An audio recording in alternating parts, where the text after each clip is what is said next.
Business Club de France, le magazine des entreprises qui font bouger la France. Michel Picot sur BFM Business. Bienvenue, c'est la 400e du Business Club de France.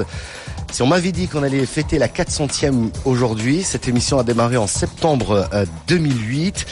Cette année-là, figurez-vous, était dans les tuyaux, puisque ça a démarré réellement en 2009, était dans les tuyaux le statut d'auto-entrepreneur créé par Hervé Novelli, qui est avec nous.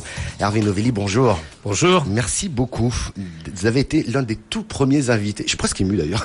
Les tout premiers invités de cette émission. Pas de larmes. Non, on va essayer de tenir le coup. Il y a une belle émission qui nous attend. On va parler de l'évolution de ces 8 dernières années, puis de votre nouvelle activité. Vous êtes entrepreneur aujourd'hui. Vous êtes toujours dans la politique, mais sur le plan local. Alors, figurez-vous que en 2008, je crois qu'on démarre le début septembre. Et le 15 septembre, précisément, c'est la banque d'affaires Lehman Brothers qui fait faillite. Et là, on se dit qu'en France, on va prendre cher, mais on ne sait pas très bien ce qui va nous arriver. Alors, c'est arrivé à tel point que cette émission, le Business Club de France, à cette époque-là, est un peu devenu le journal des bonnes nouvelles. Puisque effectivement, nous, on a vu beaucoup de PME, de TPE qui ont su s'adapter, qui ont su, j'ai envie de dire, prendre le virage qui est en train de s'amorcer pour pouvoir se développer. Alors, d'accord, on a eu des défaillances, 1600 invités dans cette émission. On a un peu compté, mais je pense que il doit y avoir 5 à 10% d'entrepreneurs qui n'exercent plus aujourd'hui. Ça fait quand même pas beaucoup, donc ça veut dire que les entrepreneurs que nous avons reçus ont plutôt réussi avec succès. Et certains, effectivement, n'ont pas baissé les bras, heureusement. N'est-ce pas, Marc Ménazé ? Bonjour. Bonjour Michel, c'est un plaisir d'être là, parce que une 400e c'est pas rien, surtout dans la vie des médias. Merci. Voilà, où ça va, ça vient, et ben voilà, la longévité c'est formidable. Alors Marc Ménassé est le patron du groupe Men Invest, qui édite notamment Menlook. Et vous avez démarré, vous avez mis tout ça dans les tuyaux en 2009, 2010, vous faites une levée de fonds et vous démarrez. Ouais, c'est ça, exactement. Après donc une vie entrepreneuriale chez Quelcou qui a été vendue à Yahoo en 2004 et chez Nextedia que j'avais cofondé, que j'ai vendu à Lagardère en 2007. En 2010, j'ai décidé de remettre encore mon titre en jeu et de repartir dans une aventure entrepreneuriale en créant Menlook, qui est aujourd'hui le premier grand magasin pour hommes en Europe, avec de l'ordre de 170 collaborateurs et une présence dans 4 pays en Europe. Et on était en pleine crise, voilà. Et donc heureusement que tout ne s'est pas arrêté et que beaucoup ont continué. Olivier Mathieu, bonjour. Bonjour. Cofondateur et actuel président de Price Ministère France. Vous appartenez au groupe japonais Rakuten. Qu'est-ce que vous faisiez, vous, en 2008 ? C'est une bonne question. Effectivement, en 2008, on était en train d'étudier la question de l'introduction en bourse éventuelle de Price Minister. On était également en train de travailler sur le statut d'auto-entrepreneur avec Monsieur Novelli, puisqu'il nous avait fait le plaisir à cette époque-là, donc ça m'amuse aussi beaucoup de vous retrouver ce matin, dans l'idée qu'on puisse finalement introduire ce statut d'auto-entrepreneur pour les vendeurs des places de marché, on faisait partie de ceux qui avaient un peu inventé les places de marché à ce moment-là, et donc il fallait reconnaître et définir un statut pour les vendeurs qui gagnaient de l'argent en revendant des biens sur Internet. Et puis effectivement, Lehman Brothers, comme vous l'avez cité, nous a fait abandonner le projet d'introduction en bourse, et 2 ans après, en 2010, Rakuten rachetait, donc Rakuten qui est un leader du e-commerce en Asie et surtout au Japon, rachetait Price Minister. Ouais. Alors il y en a eu de belles histoires dans cette émission, on va vous en raconter quelques-unes aujourd'hui dans ce programme spécial 400e du Business Club de France. Un autre exemple, 2 PME qui se marient, Mesonic et Sericad. C'est rare ce type de mariage entre 2 PME en France, elles sont complémentaires et ensemble elles se font une belle place dans le monde des transmissions radio hyperfréquences, pour faire simple, mais en tout cas elles se font une belle place dans l'aéronautique. Là-dessus se présente une opportunité incroyable, Thomson Broadcast, qu'ils reprennent. Et voici que l'ensemble aujourd'hui, c'est un peu plus de 300 collaborateurs. Son président est avec nous, Pascal Veillat, bonjour. Bonjour. Ça s'est passé un peu comme ça, j'ai un peu résumé. Oui. Mais alors moi j'ai toujours adoré, et on était là, c'est pour ça qu'on a suivi ce mariage de raison. 2 entreprises complémentaires dans l'hyperfréquence. En 2012... ces 2 entreprises, donc Mesonic, Sericad, s'appellent Arelis. Chiffre d'affaires intéressant, je crois que vous êtes une vingtaine de millions. Voilà, c'est ce que j'allais dire. Et se présente à la barre, si j'ose dire, Thomson Broadcast. Et là, vous dites, je prends, j'y vais. Oui, Paris. Sacré défi. Un pari.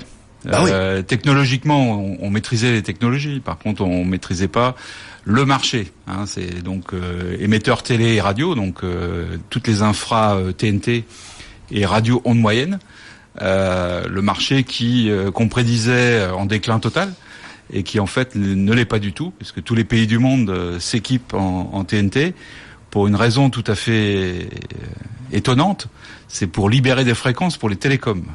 C'est pas forcément pour la télé. On passe à la TNT. Donc tous les pays du monde sont en train il y a encore la moitié des pays du monde qui sont pas passés à la TNT. Et voilà, on a un marché énorme devant nous encore. Un des leaders mondiaux aujourd'hui. Oui, on fait partie des 4 leaders mondiaux. Et dire que cette entreprise, Hervé Novelli, ils ont osé prendre, parce que là, ils ont mis leur entreprise en péril, quand même. C'est un risque qui a été clairement assumé. J'étais hier à la séance inaugurale de l'Institut de France de toutes les académies, et le thème, c'était le risque, la prise de risque. Et s'il y a bien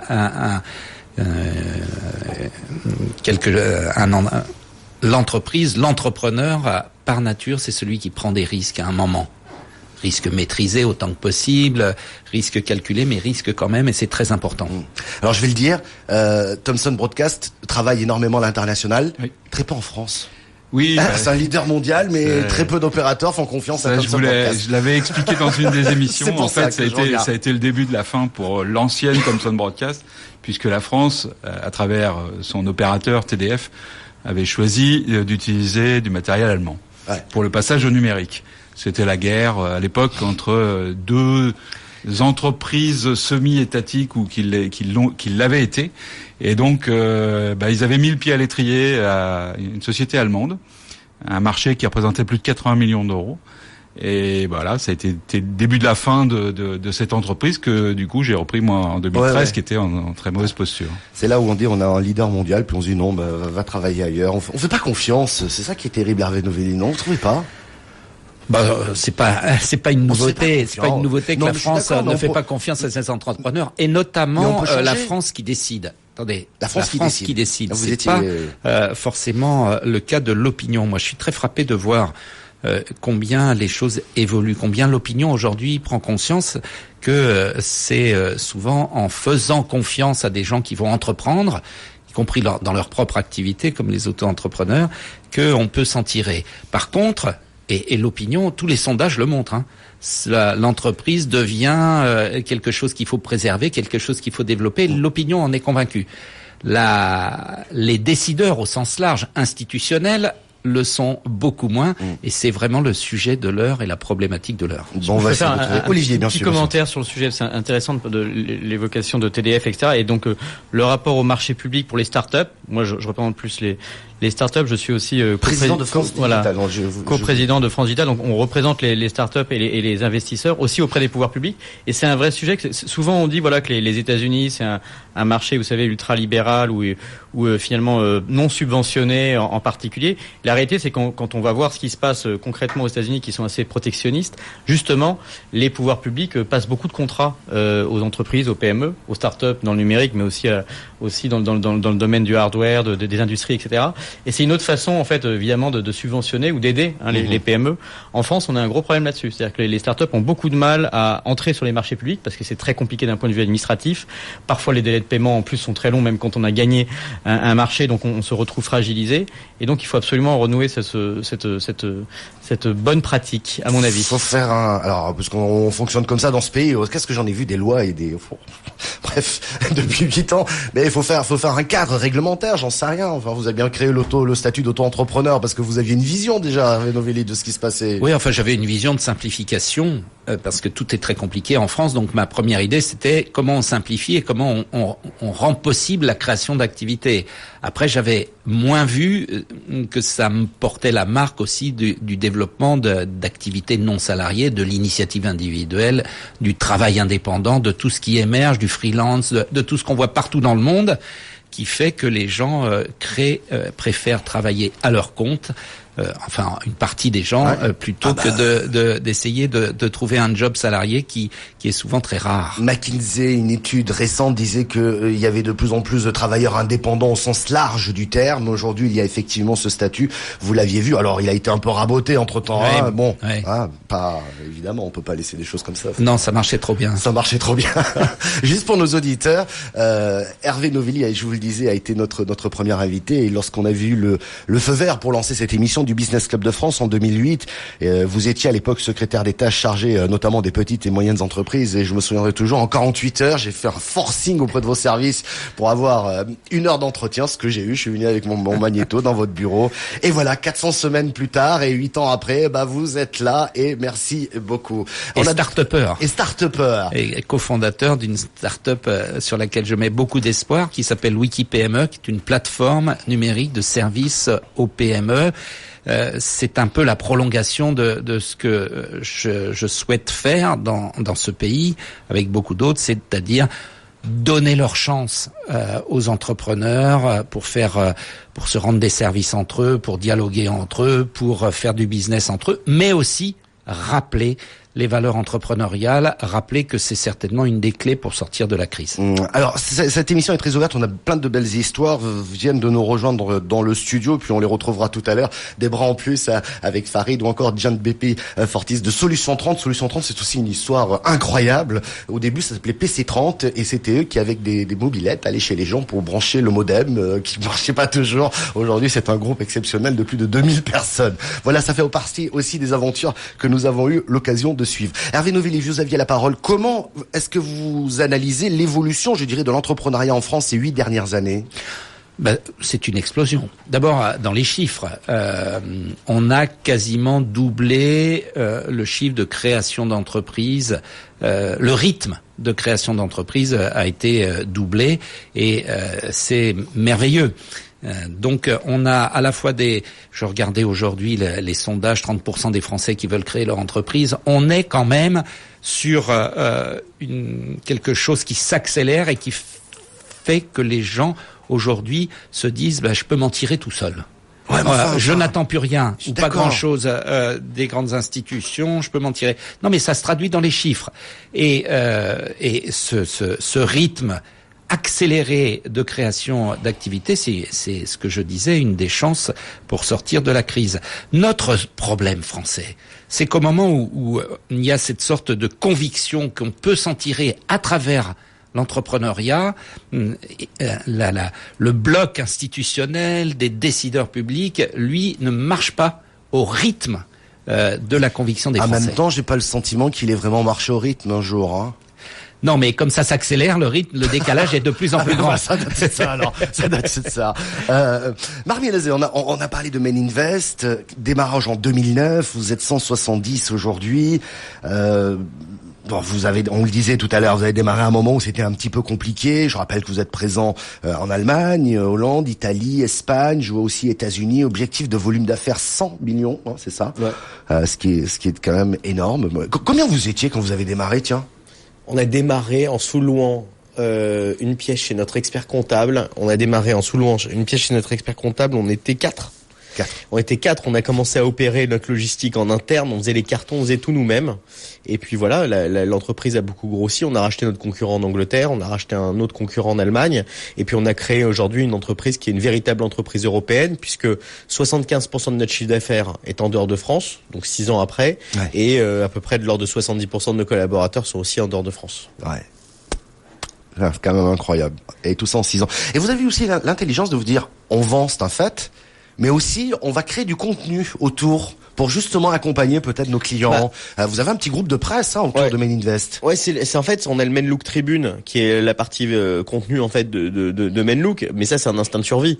Ouais. C'est qu'en fait en face de nous, on a des géants qui ont levé en milliards. Nous on a levé en dizaines de millions et à un moment donné, il a fallu être plus malin pour véhiculer en fait notre marque et notamment on a créé du contenu, un magazine en ligne qui s'appelle Men Look Tribune et un jour j'étais voir mes investisseurs et je leur ai dit voilà, on va faire de la presse papier. On va créer du papier. Et ils m'ont dit t'es fou. T'es un e-commerçant, donc tu vas pas faire du papier parce que le papier c'est derrière et pas du tout. Donc on a fait du papier, on a développé un réseau de distribution pour le Menlook Tribune papier. Donc aujourd'hui vous pouvez retrouver dans les lounges Air France, les Eurostars, les Four Seasons en Europe, chez Cogent, enfin voilà, plein d'endroits.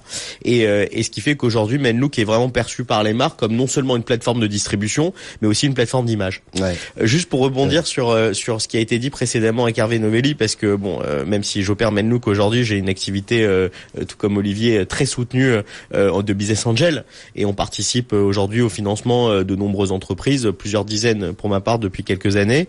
Et ce que je vois vraiment sur l'entrepreneuriat, parce que c'est quand même l'ode à l'entrepreneuriat ici, c'est que je suis extrêmement surpris de voir que l'entrepreneuriat est devenu une issue post-études. Voilà, une fois qu'on a terminé ses études, on voit l'entrepreneuriat comme une voie de sortie, alors que c'était pas le cas du tout de ma génération qui préférait terminer dans des grands groupes.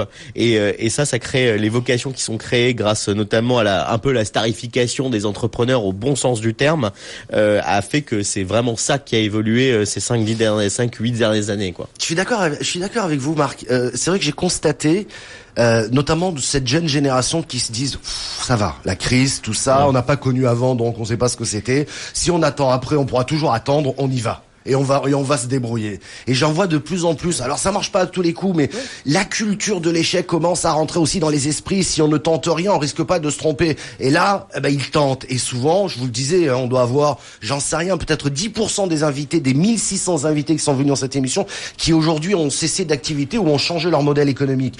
Donc je me dis quand même quelque part, lorsqu'il y a de la pugnacité, de l'envie, etc., ça peut se faire. Marc, vous aviez la parole et quand même, vous dites un groupe de presse, on a voulu faire du papier, c'était important. Vous me parlez de Menlook Tribune, mais 11 mondiales, franchement, qu'est-ce que ça fait là? C'est incroyable cette histoire aussi. Non, mais il a 11 mondiales, voilà, un magazine de foot. Voilà, c'était un rêve de gosse, c'était une histoire assez incroyable. On a eu l'opportunité parce que la marque le business allait pas bien, de le reprendre, et puis c'est une entreprise finalement qui pour le coup on a digitalisé parce qu'on croit très fort à la valeur de l'intangible, et notamment la valeur de l'intangible, c'est les marques, et 11 mondiales était pour le football, une marque exceptionnelle. Ah ouais, ça c'est clair. Olivier Mathieu, alors, par rapport à ce qu'on s'est dit, les 8 dernières années, là je m'adresse au coprésident de France Digital, puis après on parlera un peu plus de Price Ministère, mais comment est-ce que vous avez analysé l'évolution de l'entrepreneuriat dans ce pays? Ça a été plutôt simple, plutôt compliqué, ou on continue à mettre des bâtons dans les roues? Il y a en permanence, et même on le voit avec la loi de finances, là, il y a encore des coups de canif qui sont donnés de tous les côtés. Si on oublie les débats à l'Assemblée nationale en ce moment, où il y a des débats qui remettent en question pour la loi de finances un certain nombre de sujets qui étaient passés récemment, donc il y a une forme d'instabilité permanente qui correspond un peu à la fin du mandat et qui est légèrement inquiétante. Mais si on se permet, pour être plus positif, parce que c'est aussi le mot d'ordre, parce qu'on va regarder après les 8 ans à venir. Voilà. Et donc si on met entre parenthèses les quelques semaines désagréables qui sont en train de s'écouler, la réalité c'est que depuis les 10 dernières années, probablement même depuis 10-15 ans, et c'est vrai même sur les 5 dernières années, même sur le mandat actuel, si on oublie la politique, c'est trans-mandat, trans-élection. Nous on a créé Price Minister en 2001. C'était les débuts de l'internet. On n'était pas les premiers, mais enfin on était parmi les premiers. On constate qu'effectivement il y a cet exemple, ce que Marc appelait starification, que j'aime bien appeler aussi en anglais le role model, c'est-à-dire qu'on donne des exemples, et ces exemples ils sont mis en avant. Alors il y a eu une première génération de super entrepreneurs qu'on voyait beaucoup, et qu'on voit toujours, et qui sont Marc Simoncini, Xavier Niel, Pierre Kosciusko-Morizet qui était mon associé, qui est plus chez Price Minister, mais qui a été très emblématique aussi et qui a été un très jeune entrepreneur. Et puis on avait aussi d'autres comme ça. Et puis après il y a une nouvelle génération qui est arrivée, qui a été de nouveau mis en avant. Il y a un Marc Ménassé qui est une superstar aussi avec Menlook, mais on a également par exemple Frédéric Mazzella avec Blablacar, ou d'autres qui est venu aussi dans cette émission. Hein. Et ces exemples de sociétés et de start-up qui réussissent en France et à l'international donne envie. Et donc moi j'aime bien comparer ça au football, puisque tu aimes le football, mais aussi au tennis. Et si on remonte loin dans le temps, j'avais regardé les stats de la Fédération française de tennis quand Yannick Noah a gagné Roland Garros en 83. Tout le monde voulait faire du tennis. Ça a été vrai en 98 quand la France a gagné aussi au foot. Tout le monde s'est inscrit dans la Fédération française. Donc le rôle modèle est inspirant, donne envie. Et donc après, les conséquences, c'est la culture de l'échec, c'est-à-dire on peut se dire, bah oui, effectivement, moi j'aime bien une citation de Lao Tse qui dit l'homme qui ne tente rien ne se trompe qu'une fois. C'est une bonne façon de formuler les choses. Et donc effectivement, pour les entrepreneurs, ils prennent des risques. mais ils constatent que c'est un peu moins grave. Et après, il y a une culture plus globale de la société. C'est pas seulement la fiscalité, c'est pas seulement les lois, c'est plus globalement après l'accès au logement, l'accès au crédit, tout ce qui fait que le statut de l'entrepreneur ou de l'auto-entrepreneur doit être mieux intégré dans l'ensemble de l'ADN de la société française. Et là, il y a encore quelques progrès à faire. Encore. En tout cas, vous me faites plaisir ce que vous venez de dire là. Excusez-moi, c'est la 400e, donc j'en profite. Mais quand vous dites qu'on a mis en avant des chefs d'entreprise et qui, eux, ont eu valeur d'exemple pour d'autres, je me dis qu'un magazine qui s'intéresse aux PME, TPE de France, il y en a à peu près 3 millions quand même dans ce pays, et on est le seul magazine radio hebdomadaire à faire ça, je me dis on a peut-être contribué à susciter quelques vocations comme Hervé Novelli, qui était chef d'entreprise, qui a fait de la politique au niveau national, et qui maintenant est parti dans cette nouvelle aventure de Wiki PME. Oui, voilà. Et j'aime beaucoup ce que vous disiez sur la presse à partir d'une activité d'une entreprise. Mettre à côté des contenus qui peuvent à la fois justifier votre activité, mais qui peuvent aussi servir à créer une communauté. C'est ce que je veux faire avec Wiki PME. C'est-à-dire créer la communauté des entrepreneurs de ce pays à travers un blog où ils s'expriment, à travers des histoires d'entrepreneurs, à travers une newsletter qui est maintenant tirée à 140 000 exemplaires. Bon, bref, je suis convaincu que le numérique, le digital, c'est aussi des communautés qui se créent. Et nous avons un rôle à jouer qui est de faire en sorte que les entrepreneurs soient enfin entendus. Et ils peuvent être plus entendus à travers les réseaux sociaux, et c'est pour ça que Wiki PME a aussi cette dimension. La plupart, on va le voir tout à l'heure, je pense à des bras en plus, mais il y a Lunettes pour tous qui va nous rejoindre.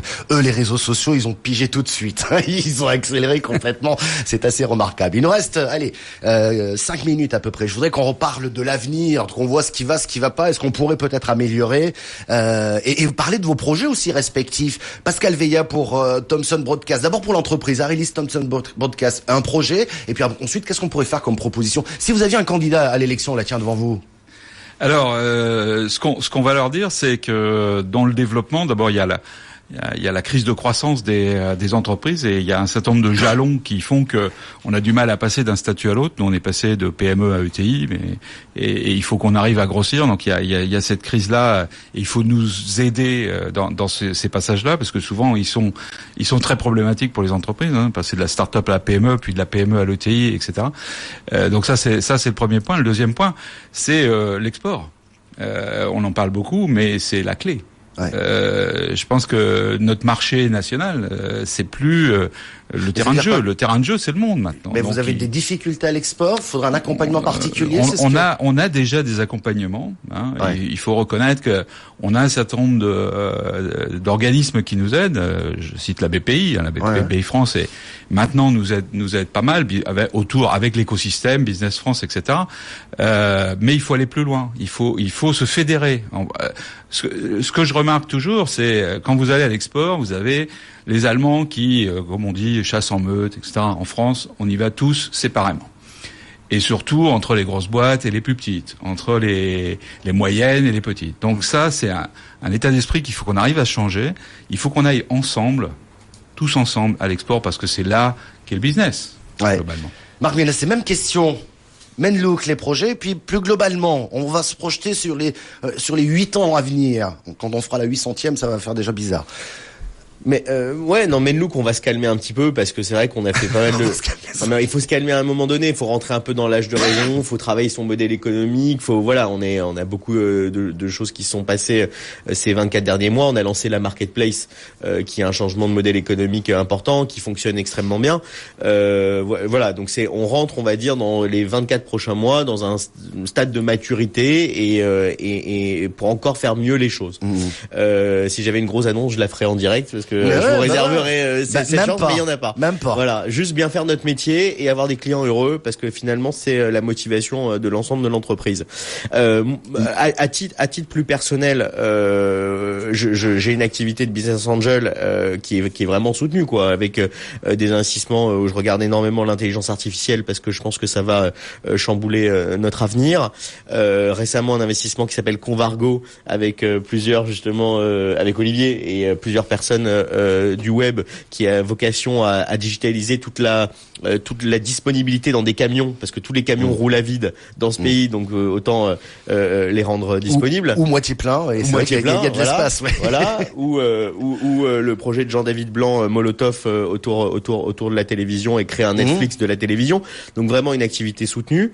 Ou Épicerie, qui livre les commerçants de bouche de quartier en moins de 45 minutes chez soi. Donc voilà, soutenir cette activité, peut-être la professionnaliser un petit peu d'une part, et à côté de ça, commencer à regarder aussi ce qui se fait de nouveau avec des nouveaux entrepreneurs et aller chercher les opportunités, parce que c'est ça ce qui est formidable dans notre métier.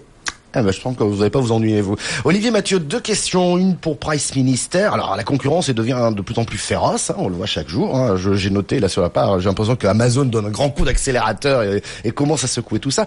Pour Price Minister, et puis plus globalement avec votre casquette de France Digital. Alors pour Price Minister, on a un projet hyper excitant pour les mois à venir, qui est de lancer ce que j'appelle le click and collect. Donc en fait la possibilité donc de payer en ligne ces articles et d'aller les chercher dans les magasins qui sont les magasins qui constituent notre place de marché, donc nos partenaires vendeurs en fait, que ce soit des particuliers ou des professionnels.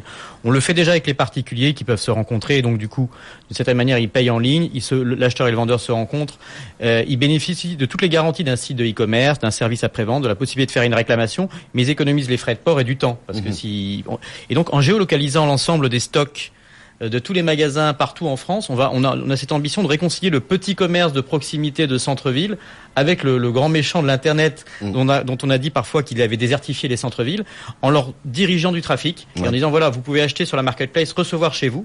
Vous pouvez aussi, si le commerce est près de chez vous, aller directement chercher le produit. Vous allez vous le payer le matin, vous irez le chercher l'après-midi, donc vous l'aurez très très rapidement.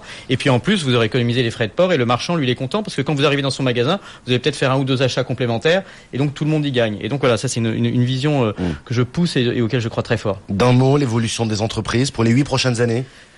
On a beaucoup progressé. Alors sur les 8 prochaines années, moi je suis pas une boule de cristal. Il fallait bien prendre un repère, à un moment donné. Non, mais moi je crois qu'un des trucs à faire réellement. D'ailleurs, Marc Ménassé a beaucoup parlé de son activité d'investisseur et de business angel. Ce que je fais aussi moi à côté, et donc c'est emblématique qu'on le fasse tous les deux. C'est-à-dire que je crois beaucoup au réemploi, c'est-à-dire le fait que les entrepreneurs qui ont pu gagner un peu d'argent en revendant leur entreprise, comme on a revendu Price Minister 200 millions d'euros à Rakuten, il faut dire aussi des chiffres, il y a pas de tabou. Donc on a de l'argent, on peut le réinvestir dans les startups, et il faut effectivement que le cadre fiscal et législatif nous y aide. Et d'ailleurs, on est en train de pousser en ce moment avec France Digital le compte entrepreneur-investisseur qui permettra, si toutefois ça passe à un moment donné dans une loi de finances avec le bon format, de permettre aux entrepreneurs de loger en fait leur participation dans un compte spécial, une sorte de super PEA, dans lequel on sera en sursis d'imposition. On payera toujours des plus-values quand l'argent sortira de ce compte entrepreneur investisseur, mais si on laisse l'argent dedans et qu'on le réinvestit dans des startups et des PME françaises et européennes, alors on payera pas les plus-values, donc plus d'argent sera possiblement, investi dans ce milieu-là, et donc on pourra jouer notre rôle de business angel, qui n'est pas seulement de donner de l'argent, mais aussi d'accompagner les dossiers, de transmettre un peu d'expérience. Merci Olivier Mathieu. D'une phrase, Hervé Novelli, puisque là, d'accord, c'est la 400e, on déborde, mais il y a des limites. Ce qui vient d'être dit est très important. Je crois que dans les 8 ans qui viennent, va émerger ce que j'appelle l'entrepreneur social. C'est-à-dire celui qui, parce qu'il a réussi, parce qu'il est en plein développement, veut que d'autres puissent le faire. Et ce mouvement qui a été décrit en France, il se passe partout, et notamment au Canada où je vais dans quelques jours pour rencontrer ces entrepreneurs canadiens qui font la même chose, c'est-à-dire qu'ils investissent et ils soutiennent et ils accompagnent d'autres entrepreneurs. Je crois qu'on va avoir émergé cette nouvelle race, si j'ose dire, d'entrepreneurs qui vont participer à l'intérêt général, et c'est très bien ainsi. Je crois qu'on a encore de belles émissions devant nous. Merci. J'ai envie de dire 400 000 fois d'être venu à cette 400e. On marque une pause et dans un instant, on retrouve d'autres invités, d'autres surprises. À tout de suite.